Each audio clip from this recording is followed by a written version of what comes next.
Well, here goes nothing. Hi. Welcome to the Manda Made It podcast. I'm not anybody that you know, nor probably will I be. I am just a knitter, crocheter, burgeoning spinner that wants to talk about my stuff. And I'm not on social media, so this may be the best method for me to do that. I started knitting and crocheting back in 2005 when I was working in the national parks for the restaurants. I traveled around for a few years doing that. And my mother had sent me a box when I was working in Yellowstone National Park with some yarn and some needles and hooks that had been my grandmother's while they were cleaning out my grandmother's house. And I taught myself how to knit and crochet from books because this was pre-YouTube, pre-Ravelry. And I was working and living in the middle of nowhere. Like, everybody having cell phones wasn't even, like, totally the norm either. So anyway, I've been doing it off and on since then. But I finally, back in 2018, picked it up, or probably late 2018, early 2019, picked it up much more seriously, much more focused. I wanted to build my skills, wanted to really make things I wanted to make rather than just fitting projects to yarn that I already had and that I have had. So that's what I decided to do, and I've been doing that ever since. I wouldn't say I'm particularly skilled, nor am I particularly nitpicky about it. If I make a mistake, if it's not easily fixed, or if it requires ripping back a whole bunch, probably not going to fix it. Mistakes don't really bother me. I mean, I don't think of it as like adding character to a project. It's just not something that I think about a whole lot at all. I just like to make. I'm a process knitter. I like having the end product, but it's not as important to me as just being able to keep my hands busy. I am also, in November, will be 3 years sober. And I can say that my making journey has coincided somewhat with the sobriety journey. And there's been a lot of ups and everybody's gone through the pandemic, so you know that there have been ups and downs. Like, everybody has had ups and downs. There's no fucking question that there have been ups and downs, peaks and valleys. So my story is not at all unusual. I don't think. Like, the most mediocre, like, regular ass person, this girl right here. And I'm okay with that. Like, not a problem in any way, shape, or form with being mediocre. Cause I'm a mom. I got other shit to worry about. So that's something else I should say. While we're here, I don't censor the language that I use. If you do not enjoy hearing curse words or things along those lines, then I am not the place for you. I am still a safe place. Whatever you have to talk about, whatever you want to say, I'm cool. I'll be here. But the way that I talk and the way that I display myself is my choice, and I am not going to cater to anyone for their sensibilities or sensitivities, if you will. So let's just get that out of the way. So yeah, since this is the very first one, of the Manda Made It podcast. Is this even a podcast? I don't know. I thought podcasts were just audio, but apparently, just it's a they all call podcasts now. I don't know. So I'm not going to share obviously every single thing I've ever knit because I don't have a lot of it. But I will share some of my more recent things. I've been doing knit and crochet. I did my first garment last year.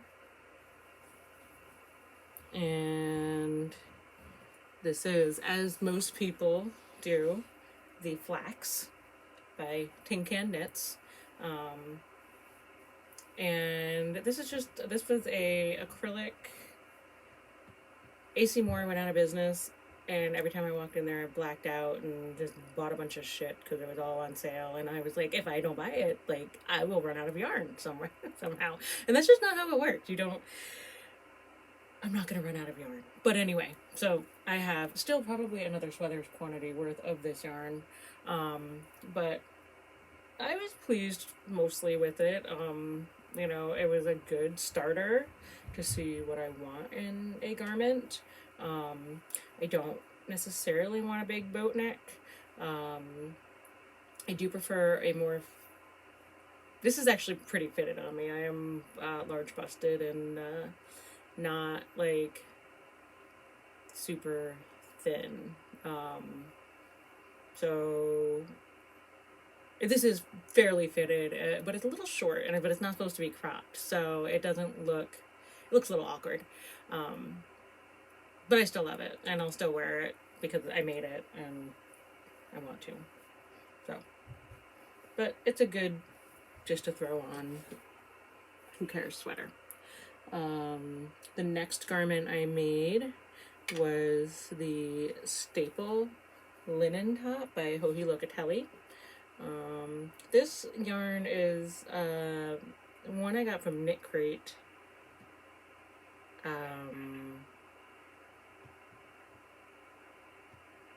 Interlock pigment, something like that.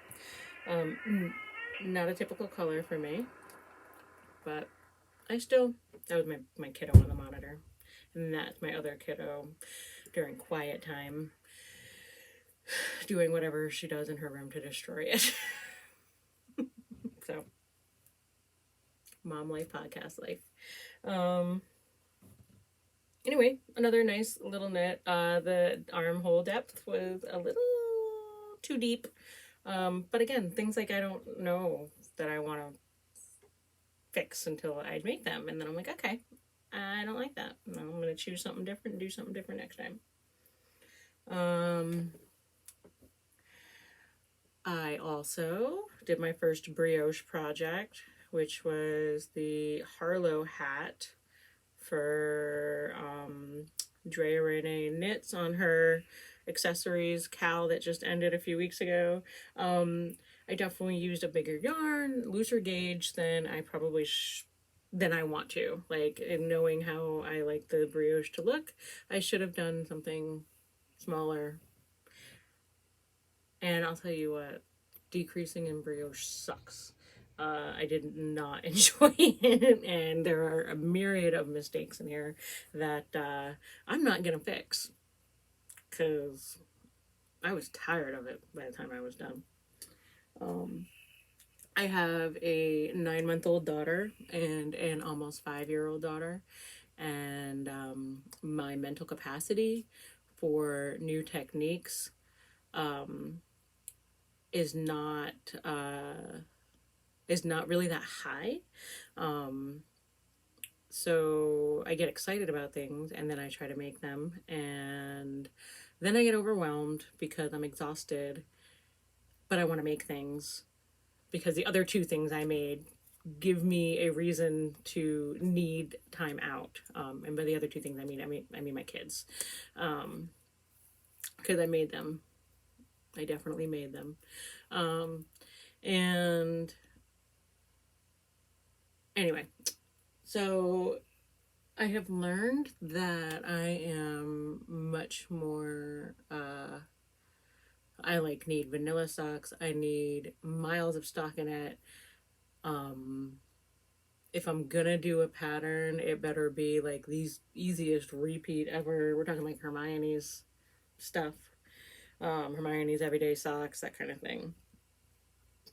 Um, Another hat I finished, Vila beanie, I think it was called. This was in the Knit Picks Muse um, worsted weight yarn, which I freaking love how it worked. It's a single, and it's just, I think it's 100% merino. I just love the way it felt. It felt great, and I really enjoyed using that yarn. And I made my husband touch it every time I used it, and he liked it. Let's see. I also did my very first shawl. I'm not a shawl wearer, or I haven't been a shawl wearer. And I don't know if I will become one, but they are fun to make. So I did my first shawl and my first lace, and that was the Folio shawl by Amy Gunderson, I believe. And this was a knit crate thing as well. The Audine Wools Bloom and Delphinium. The crescent shawl of some sort. You know, terminology stuff I don't know. But it is very, the yarn is beautiful. It feels good. Um, you know, just something to try. But again, as I was learning the lace, I took it with me on a little trip we took to visit my mother-in-law in Delaware, and I just wanted it done because I had to pay too much attention to it, and it was annoying the crap out of me to have to pay attention to it. I just wanted stockinette stuff. But while I was in Delaware, I also purchased my first Zauber ball because, you know, you hear about these things on podcasts and you're like, I just want to try it. I want to know what's it about? What's the deal? But I didn't want to make socks with it because I already had like another pair of socks with the needles. So I started this Raina shawl, which is a one skein shawlette, maybe because it's tiny. It's a tiny little one. I'm also really bad at gauge swatching. Like I don't do that. Well, I haven't done that. I'm getting much better now. So anyway, I thought this came out cute. I like it. We'll see if I wear it. If I do, cool. If I don't, I don't. I have some other things that I've made recently, but if I decide to do this again, I'll save that for then. They're more crochet focused because I did realize I needed to go on a yarn diet. Because I found that in my stress of mommyhood, having a young baby, not sleeping well, and up for midnight feedings and things like that, I would shop on my phone. And I don't have like a huge overwhelming stash or anything. I have something that's overwhelming for me. And it was very important to me recently that I actually work with what I've got. So I am on a a work through the stash mission right now, coinciding nicely with the Nitty Natty make along, garment make along. So I've knocked a couple of things out from my kiddos, a couple sweaters that I'll show next time, and I have another one on the hook, I should say, because I am crocheting because it uses up more yarn and it works up really quickly, which is kind of what I'm going for right now. I tried to do a color work. I was going to do one of the Tin Can Knits color work sweaters for my daughter, and I got like, I don't know, 7 or 8 rows into the colorwork swatch, and I was just like, F this. This is not, I don't have the space for this. So that's it for the knitting and crocheting right now. I am also have been delving into dyeing yarn and spinning yarn. I was lucky enough to go into my local yarn shop and talked to one of the owners and asked if they had like spinning stuff, equipment, things like that, because I just wanted to get a drop spindle and some fiber and see if I liked it. And I was so lucky that the other owner was there and overheard me. And she came up to me with a spindle and a book and said that one of their other customers had given this to her to pay it forward to somebody. And then the owner gave me a fistful of fiber and said, "Here, go practice." So, and a new hobby was born. So, I came home, tried it, promptly went online and ordered another spindle and some more fiber. So what came of that was these are swatches that I have made of the hand spun because I didn't spin enough to make things with. And I just kind of like the idea of having them up on my wall for display if I choose. So you can see it is lumpy and bumpy and overspun and underspun and overplied and underplied and all of that. I did not dye this. This was stuff I had bought that was dyed in a little 2-ounce braid, I think, or 4-ounce braid. I don't remember. So I had done a knit swatch and a crochet swatch just to see. I did not enjoy working with this. I did not enjoy, like, I mean, it was awesome working with it because I made it, but it didn't, like, the yarn itself doesn't feel great at all in any way, shape, or form. Like, I would not want to wear this. And, like, maybe use it for a coaster or something. However, in the time that I enjoyed using the drop spindle, I also got intrigued by the e-spinners or electric spinners, and found out about the electric eel wheel nano, which is super cheap. I think like $110 or something for a little electric spinner. Again, not a huge financial output for me. I understand that's not the same for everybody, but it wasn't a huge financial commitment for me to make in seeing if I wanted to pursue this hobby. So I was actually lucky enough that I ended up being gifted it because I had some birthday money coming my way. So it ended up being a gift, which was great because I did fall in love with it. I then spun some more and came out with this and this. And these are still lumpy and bumpy, and thick and thin and over and under everything. And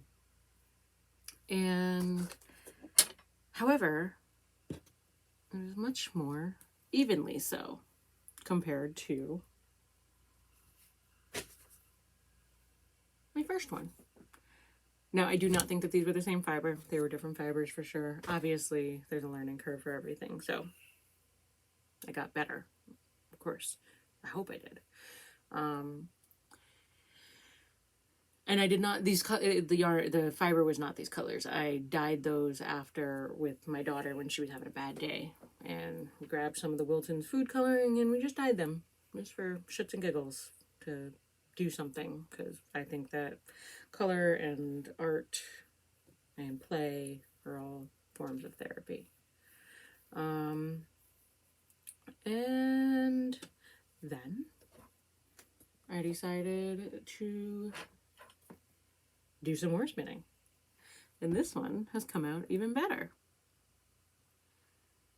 This is the 100%, I think this is the Wool of the Andes unspun roving from Knit Picks. They were having their big summer sale. I stocked up on some just because I knew I wanted to practice. I have no plans for it. However, I am also now a all access member of the School of Sweet Georgia. They have tons of fantastic classes. If you haven't even checked them out, Felicia Lowe is the owner, head dyer, whatever. She's the lady. And it is a wonderful source of content and education for being involved in the fiber arts. I love it. I highly suggest it for anybody. But there is a spinning study group starting the 1st, which might be tomorrow, that I am joining in. And basically, the point of it is to figure out how to spin the yarn that you want to spin for a specific project. I'm like a squirrel, so I keep changing what I want to do, but tomorrow I'll just figure it out and say what I'm going to do, and then I'm going to do it, hopefully, because things don't always go the way that we plan. If anything, that has been taught to us over the past couple of years, year and a half. I don't know. When did this start? Yeah, year and a half.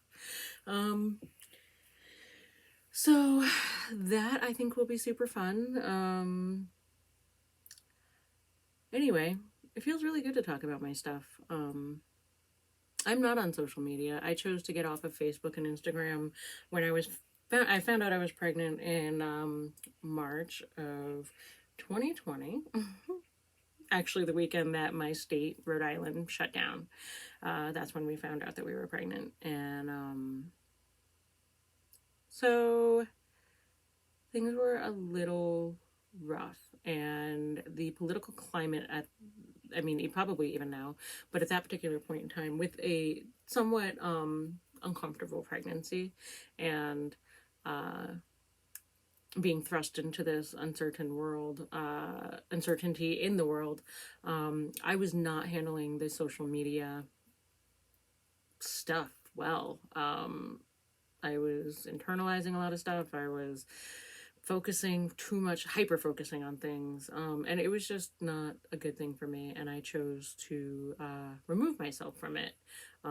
So it has been over a year since I've been on Instagram, and actually it's been over a year since I've been on either social media platform. And it took me quite a long time to get used to not being on social media. And I do find that I miss certain aspects of it, but not enough to get back on. So what does that mean? That means that I don't have a whole hell of a lot of people to talk to about knitting and crocheting and fiber. I have people to watch on YouTube, but you know, I want to talk about my stuff. I want to share it, and so I'm gonna, and we'll see if anybody has anything to say back, or maybe they don't. Maybe they do. I don't know. It really, I don't know. What do I hope for this place? This space that is mine on the interwebs. I just want to talk about my knitting, my crochet, and if I have other things to talk about, such as mental health, body stuff, life stuff, mom stuff, but not in like here's 21 hacks for lunches in a bento box. Like, no, I don't do that. I just want to talk. I miss talking to people. So now I'm going to talk to myself in a computer screen and then put it out for other people to see. It's just kind of really fucking ridiculous, but we'll see how this goes. Anyway, if you have made it this far, we're at 24 minutes of me rambling. I appreciate it. I appreciate you taking the time to watch an unknown person's ramblings about knitting and yarn and stuff, and we'll see where it goes. If you have anything you want to talk about, shoot it down in the comments below. I'm a stay-at-home mom. I don't have a ton of answers, but I could always talk and commiserate about it and about things that have to do with that. I also leveled up in motherhood by getting on Zoloft. So let's just put that out there. Like, shit hit me hard, and I have no shame in getting some help and some medication for it. So if that is also something that you frown upon or whatever, make your way. This isn't the spot for you. Okay? Uh, anyway, thanks again for checking it out, and I appreciate you. And maybe we'll chat again soon. All right. Bye, guys.